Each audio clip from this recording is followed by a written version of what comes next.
জামিন পেলেন নওশাদ সিদ্দিকী।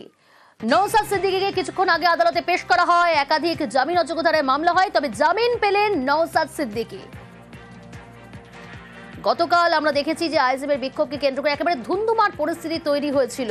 মোট 18 জনকে গ্রেফতার করা হয়, আজ আদালতে পেশ করা হয়। গতকালই আমরা দেখেছিলাম পুলিশের সঙ্গে ধাক্কাধাক্কি, বচসায় জড়িয়ে পড়েন আইএসএফ বিধায়ক নওশাদ সিদ্দিকী। রৌনক রয়েছে আরো ডিটেল জানাবে। রৌনক, যাতে একেবারে গতকালকে যে ঘটনা, নওশাদ সিদ্দিকী সহ মোট 84 জনকে গ্রেফতার করা হয়েছিল এবং আজ আদালতে তোলা হলে নওশাদ সিদ্দিকী সহ মোট 84 জনের 500 টাকার ব্যক্তিগত বন্ডে জামিন মঞ্জুর করে আদালত। এবং এই যে মামলা, সেই মামলার আগামী শুনানি 10 তারিখে, এমনটাই কিন্তু আদালতের তরফ থেকে বলে দেওয়া হয়। অর্থাৎ আগামী শুনানি 10/11/2025 এবং যাদেরকে গ্রেফতার করা হয়েছিল সকলকেই 500 টাকার ব্যক্তিগত বন্ডে আদালত জামিন মঞ্জুর করল। আর কোনো শর্ত দেওয়া হয়েছে রৌনক?